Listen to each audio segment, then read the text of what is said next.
Hi friends. I said that I was going to talk about grief and how to handle grief during the holidays, especially if you lost somebody very close to the holidays. Like even if you lost a loved one September, October, that's getting close to Thanksgiving and Christmas. Because a lot of people think, oh, this is my first Thanksgiving without my loved one. This is my first Christmas without my loved one, and that sort of thing. Some folks, they really allow grief to really grab hold of them, that even in the days after holidays, that they still have a hard time getting through. And even when the holidays roll around again, or even let's say that let's hypothetically say a loved one of yours died, say in December, but 5 years ago, and then like every December there's the sadness, because we always will remember the day that our loved one died, no matter what day it is on the calendar. When that time rolls around, we're going to remember that. But for those that they lose a loved one in December, it's hard when Christmas comes. My husband had a difficult time with that because his father died 5 years ago in December. I think it was December the 9th or something like that, 5 years ago. And every Christmas after that, up until about last year, when my dad died, then things changed a little bit because he had to be strong for me, so he really couldn't dwell on missing his dad so much, But for the first few years after my father-in-law died, by the time Christmas came, my husband was going through the motions of, it's Christmas, it's a joyful time and everything. But he did have sadness because he remembered, my father died December the 9th, And so people think of things like that. Now, I'm going to tell you just very quickly about what happened last December of 2014. My father had health issues, but nothing that was life-threatening that he was going to die from it. Okay? He had osteoporosis, and he was in like early stages of Alzheimer's. But, that's not what killed him, I was sitting here in my kitchen, and I was rolling out some Christmas cookies. And my mother called me. And she had said that my father had just like collapsed. What had happened was my mom went to get my dad breakfast, and he said, I need to have an aspirin or something because I've got a really bad headache. And he was on blood pressure medicine, and you can't have aspirin. Well, you can have aspirin. What was he on? Maybe it wasn't blood pressure. Anyway, it was a medicine that he was on. He could not have aspirins with it. And my mom was trying to tell him. She said, you can't have aspirin. What kind of headache is it? She was trying to just get some information from him to see how to help him. And all of a sudden, he just put his head down. He just put his head down. And my mom was trying to nudge him to get him to talk to her, and there was no response. So she immediately called 911. And then while the paramedics were already there, that's when she quickly called me. And my father was still alive when the paramedics came, but when they had gotten to the hospital, they had to do the MRI and all of that sort of thing. My dad, he was still conscious, but like in a coma. He was alive, but he was in a coma. His brain was still active, let's put it that way. My mom had called our pastor, their pastor, and he had come to the hospital, and, he started singing one of my dad's favorite songs, It Is Well With My Soul. And when he did that, my mom said a tear came out of his eye. Now, you got to remember, my father was still alive, just not conscious, meaning his brain was even still active at that time. And my mother said that after the pastor was done singing and he left and she was just talking to him and she just held his hand and she just kept telling him that, she loved him, she was fortunate to have him as, her husband, all those kinds of loving things that a wife would say. And my mom said when she looked at my dad's face, 2 tears on either side of his eyes came out. And then my brother had arrived there very quickly. My brother started talking to him and probably saying, he loved him and everything, and there was nothing at that point. And so by this point, the test results were coming in, and it had showed that my father had bleeding in the brain. And so they quickly put him on life support. And again, my mom was telling my dad how much she loved him and everything, and there were no more tears that came out. I mean, after the pastor had sung and after my mother had said that was it.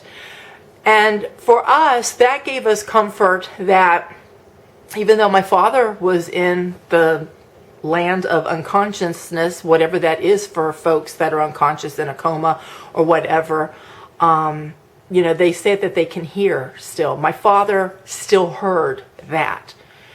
And it touched him enough that, tears came. And that was his only way to communicate back to my mom, was through those tears.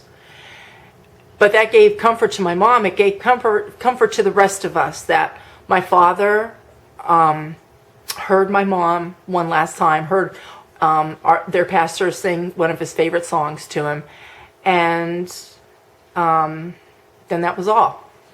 Now, my father was on life support, and the only thing that I say that's beneficial for this situation with, the bleeding in the brain, that's pretty basically it. They go brain dead and everything. They put people on life support to, keep the heart pump, beating and blood flowing and that sort of thing. And pretty basically it's to allow folks to come home. Like, we had 5.5 hour drive. My brother and his family that live in Tennessee, they have a further drive than us. And so, it allowed us to get up there so that my dad was in the hospital bed, so we could, have that closure to say goodbye, although we realized that my father was already gone. The bleeding in the brain, that closes everything down, And if it wasn't for the life support, my father would have expired the day before. He would have been in the morgue and everything, and there wouldn't have been that time to go say goodbye and have that closure, is what I'm trying to say. So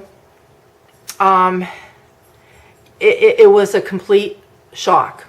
Needless to say, that Thursday that I was sitting there on December, I guess it was the 11th, and rolling out cookies to get a phone call. When I got up that morning, I knew I was making Christmas cookies. I had no idea that was going to come out of the clear blue. And that happens for a lot of us, doesn't it? That there's a death that occurs, and it's just, you wake up in the morning and you don't expect it, and especially if the loved one had been healthy, okay? But irregardless, whether a loved one is healthy or they are sick, and the fact of the matter is, when they pass away, we are saddened. We grieve. We hurt. We hurt because that loved one's not there. Every person that we know that we're close with, whether close friends, your cousins, your aunts and uncles, your grandparents, your brothers and sisters, nieces and nephews, parents, your own children. We love all of these people, but we love them individually differently. Now, even as a mom, I have 4 children, and I love all my children equally. A mom can love her children equally, but the way that a mom loves her children is not the same way that a mom loves her spouse, the children's father. You see what I'm saying? The way that I love my husband is not the way that I love my parents. The way I love my parents is not the way that I love my brothers. You see, it's different because they're different types of relationships. And I think the hardest grief All grief is difficult. All death is difficult. Understand. I know that. But what I'm trying to say is, when it comes to those that are closest to us, like a parent, a spouse, children, those are the ones that they really, really get to us. Sometimes it's those cases that sometimes grieving can go on for a longer period of time. I think that's maybe the better way to say it. Because again, we were raised by our mom and our dad. There is that love for our mom and dad. It doesn't matter. I remember when my grandmother died in 2007. She was 10 days away from her 90th birthday, and my mother was in her late 60s at that time. And my mom, I just remember her crying to me on the phone, and she says, it doesn't matter that I'm pushing 70 years old and my mother is almost 90 years old. That's my mommy. That's my mommy that has died. And see, that's what I'm saying. That's why every relationship is different. And even though I'm 52, my mom is my mom. I call her mom. I call her mother. She hates mother. That's why I've always called her that, because as a teenager, I used to call her that to joke around with her, because she always hated to be called mother. But I call her mom, or I call her mother. But deep inside my heart, that's my mommy. She's the woman that gave me life. She's the woman that raised me.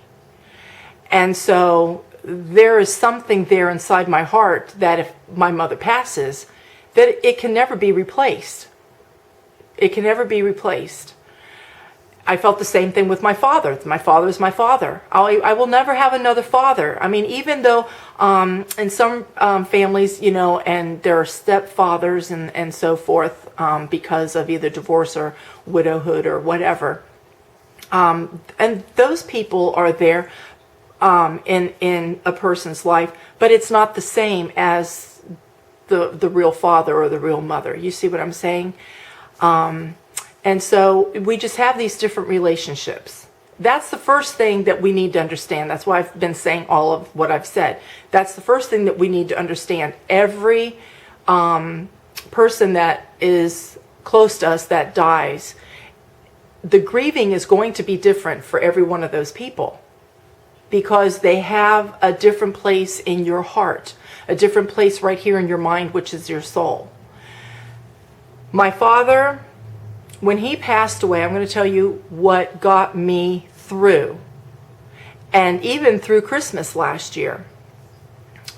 When I came home, I started thinking, boy, this Christmas is going to be really different. And we're just like a couple weeks from Christmas. And, my house is all decorated and everything. But how do I go on being joyful? How can I do this? There was that sadness, that great loss that was there. And I started to think about my father and what my father would have said. And I remember even times when my father was alive and we were even younger. And I remember when you would talk as a family about death and everything, my father would say, when I die, you all know where I'm going and you carry on with your lives. And I don't want a bunch of grieving for me, because all that's going to do is set you back. And see, that's what grieving does. If we allow it to, it can set us back. So you have to move forward. Okay. Now I'm just speaking for myself. I'm just telling you how I got through all of this. My father said a long time ago, and like a flashback came back to me. There's going to be some grieving, even though my father said don't grieve for him. There is going to be some grieving. But it was the words of what my father had said. That's it. Once I'm gone, I won't be coming back. Move on, move forward. That's pretty basically what he was saying. You have to move forward. And we still have to carry on. And in my case, I'm still a mom. My kids are still grown and all of that still, but I'm still a mom. I'm still a wife. In other words, I have a family still. And Christmas is a joyful time. Thanksgiving is a joyful time. And these joyful times of the year, they're even centered around family. And in order to carry on for my family, you see, I had to get a different perspective. Okay? And that perspective was just hearing my father say, you know, you have to carry on. You have to move on. You know where I am. You have to just move on. And whether or not we know where a person is in the afterlife, after when we die, you know, that's still really, I don't want to say that it shouldn't matter to us, because I don't want to sound cold. What am I trying to say? In other words, let me just say it this way. When our loved one passes on, is there anything that we can do to bring that person back? Is there? Is there a time machine that we can get in to go back earlier to try to prevent our loved one's death? There's nothing that we can do. Okay? That's what I'm trying to say. And so, since there's nothing that we can do to get our loved one back, we have to do what we need to do to move forward and carry on, because life continues on. That's where I had to really take a look within myself last year at Christmas time. I still have a family. Life still carries on, and that's where I would hear my father. You still carry on. You still move on. Because life still goes on. We still have to wake up every day, don't we? We still have to carry on with our lives. The world inside of ourselves sometimes will stop that moment that our loved one dies. And it's because we're grieving. But even though that may go on within us, every day we still wake up and life is still going on. We still have to carry on with our lives. I found last year to keep myself going for my family, to get through the holidays, was I put my family first and foremost in my mind. I put my mom first. I put my husband, my children, my brother. Everybody was first in my mind. And what can I do to make the day wonderful for them? You see, what I did, I took the focus off of me. That's what I did. I stopped thinking about poor Sandy doesn't have her dad. Oh, I don't have my dad. You know, my dad died a couple weeks ago. It's my first Christmas without my dad. I wish my dad was here, and all of these things. You see, instead of just dwelling on all of that, I said to myself, what can I do to make this a good day for my family? What can I do? And so I thought of things that I could do for the Christmas day to make the day nice for my family. And I will tell you, in doing that, and I was putting my family, my focus, and I wasn't dwelling on Sandy, poor Sandy, poor Sandy, that helped me to get through. What helped me to get through even after Christmas was over. See, my father's birthday is New Year's Day. And for many, many years, up until the last several years, when my dad's sleeping pattern changed, he was no longer up real late at night. But, you know, I used to call my dad New Year's Eve, you know, at midnight, you know, when we're all kissing everybody and saying Happy New Year's. I was calling my dad and saying happy birthday to him. And, you know, that's just a week after Christmas. But again, you know, it was like, oh, I would like to pick up the phone and call my dad, but my dad's not here. But then what did I do? I thought to myself, yeah, my dad's not here, but my dad's in a better place. And something else that has helped me to get through all of this. Now, in talking about the afterlife and all of these things, and some folks might listen to this and you don't believe in an afterlife and you don't believe in God or whatever, that's your decision. You don't have to believe those things if you don't want to. But you could still look at how can I get through grieving and everything by doing as what I said earlier with my father, what I had to do, I realized that there was nothing that I could do to bring my father back as much as I wanted to, as much as I loved my dad, that I had to move forward with my life, move forward, because life continues, life still goes on, and put my focus on other folks. Something else you can do as well. Did your loved one have a charity that they gave to? Did they belong to a certain church that, they gave offerings to? Did they have a hobby? Like, did they have a motorcycle and they went motorcycle riding and that sort of thing? There's different charities. Some motorcycle groups, there's all different types of motorcycle groups. And some of them, they do, I think, the Toys for Tots and things like that. Firemen do Toys for Tots. Was your loved one a fireman or something like that? The thing that they were involved within their life is what I'm trying to say. Pick up on that. If your loved one was a fireman, every Christmas, make sure that you give to Toys for Tots, or go buy a whole bunch of toys, take it to the fire station. If your loved one supported a cancer research or something, then give to that, because it's the giving. It's the giving of yourself and putting that focus somewhere else instead of on you and your grieving, that it helps. It does help. But I am a Christian, and I've mentioned this before. I am a Christian, and I will just share with you a couple verses in the Bible that have helped me. This verse is from Psalms 30, and it's verse 5. And it says here, weeping may endure for a night, but joy comes in the morning. Weeping endures for the night. In other words, in our lifetime, bad things are going to happen to us.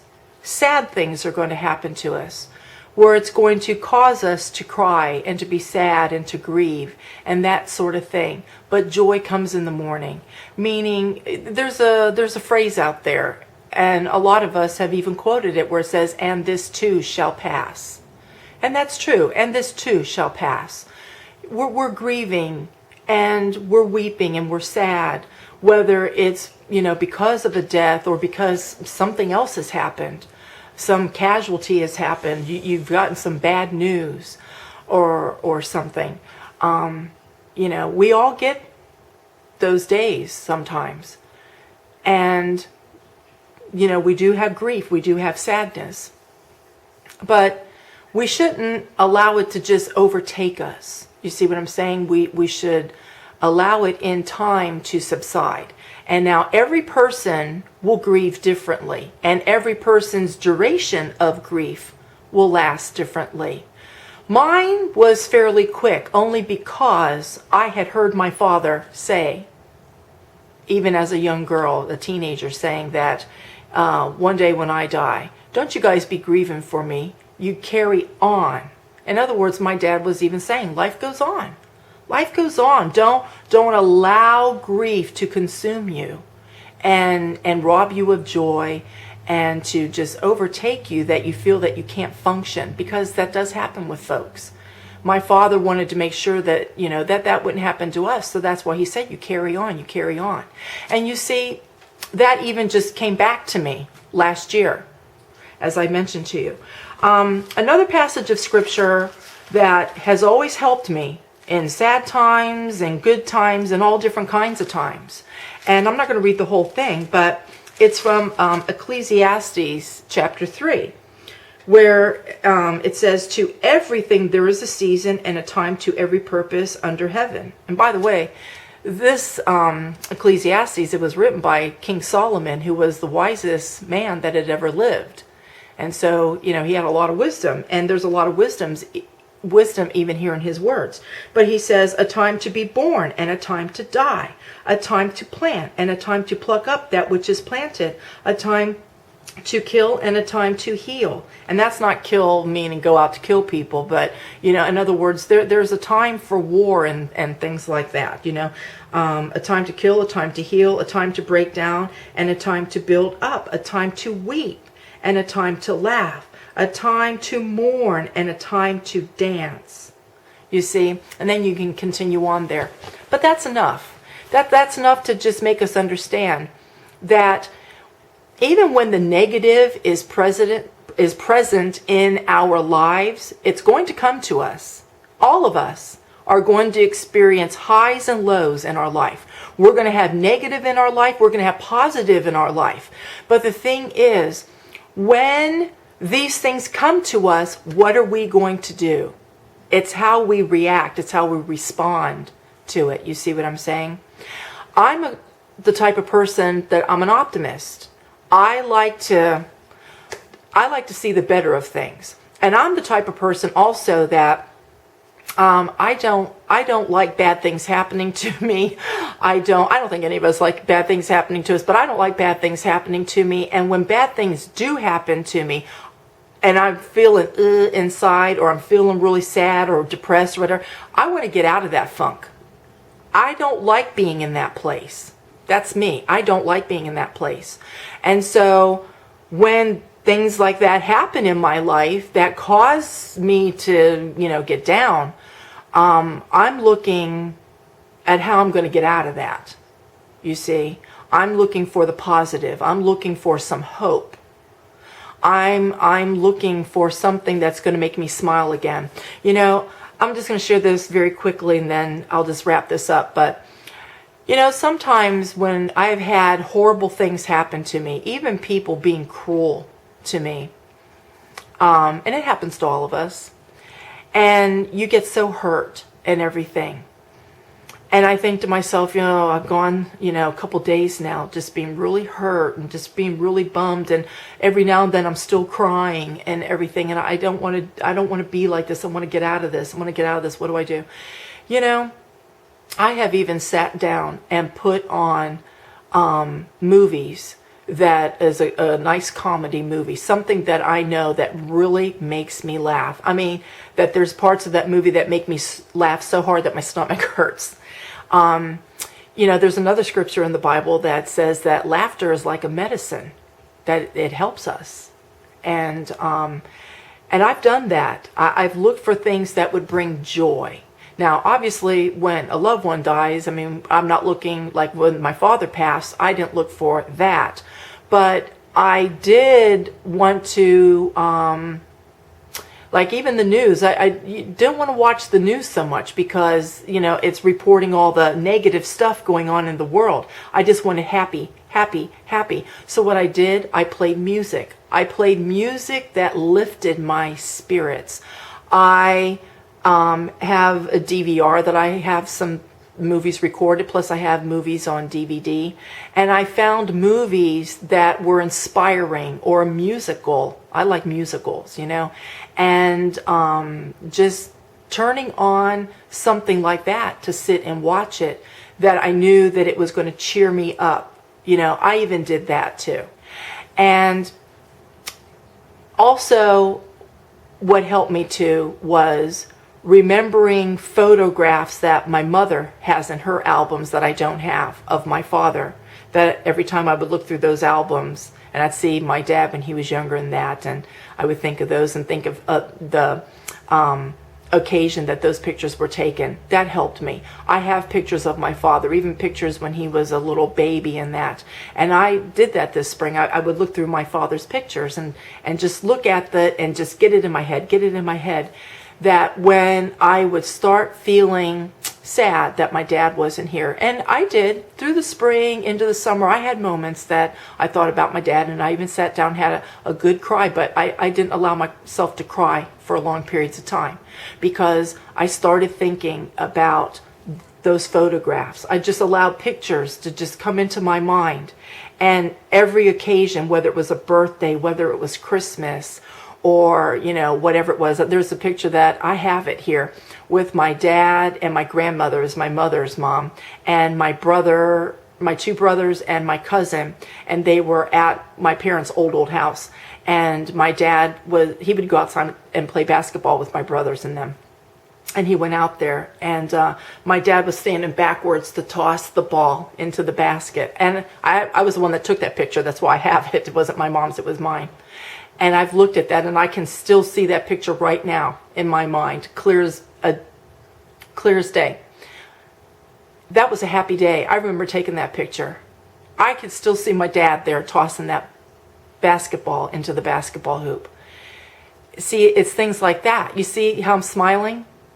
Because I remember the day that that photograph was taken. It was really a good day. We had my aunts and my grandmother. We had a bunch of people over, and my brothers were teasing my grandmother that, you know, she couldn't shoot a basket, and she did one of those granny shot things. And my dad went out there, and my dad, he saw it from the window, and my dad didn't even bother putting on his shoes.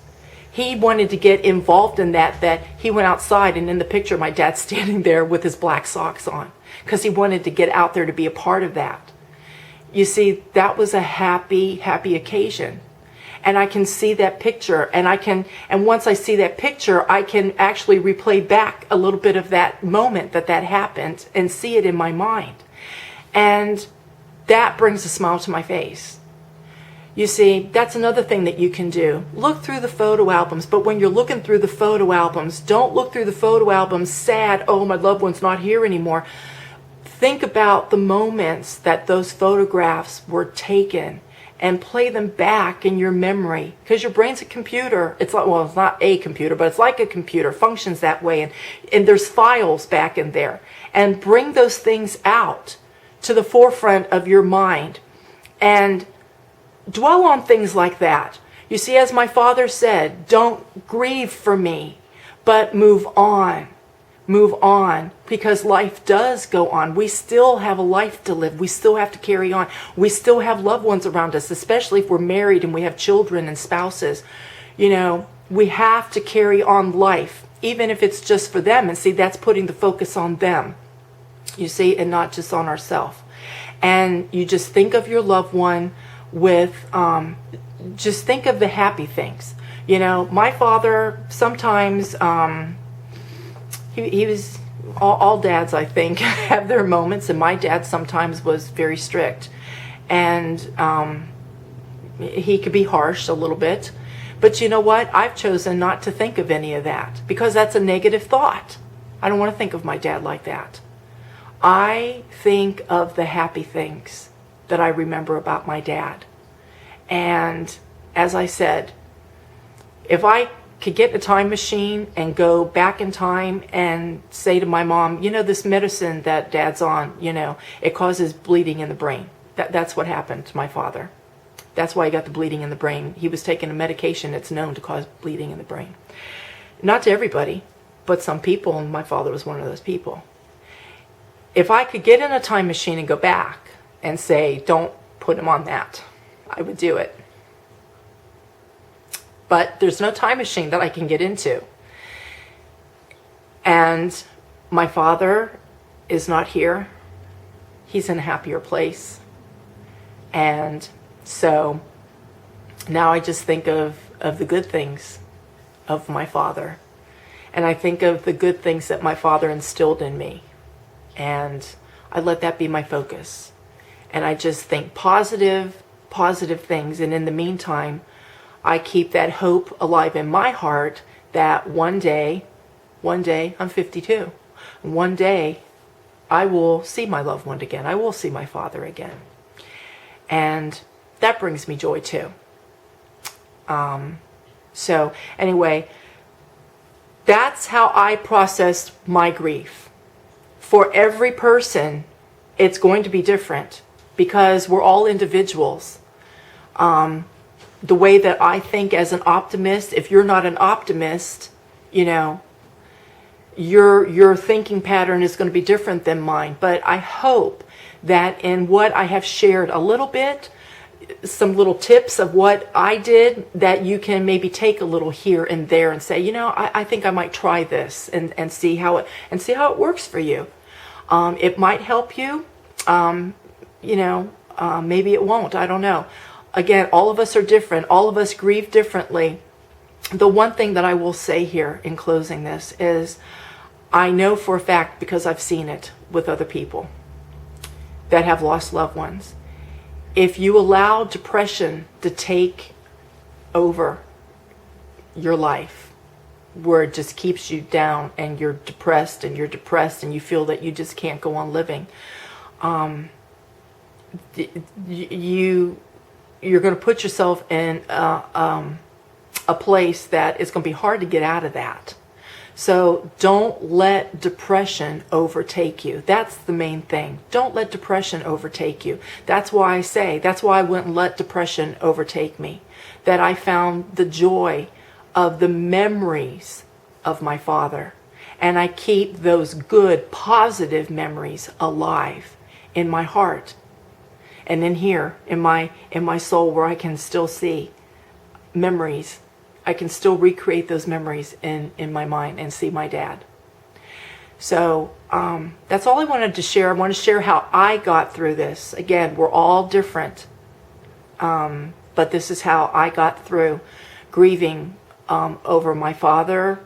And again, it was fairly quick because I didn't allow depression to set in. That's the main thing. I wouldn't allow it. And only because my father didn't want us to let that happen. And I've had sad times throughout the year, but I just keep thinking those happier thoughts. And now here we are. It's a year later. This Friday, it will be a year. It was on a Thursday, but the calendar moves the day ahead the next year. So it was on Friday this year, but it'll be a year since my father's passed. But here we are, it's Christmas, and life is still going on, isn't it? Life still goes on. And so I'm going to continue to carry on because that's exactly what my father would want me to do. I hope this has helped you. I'll see you in the next video. Take care. Bye.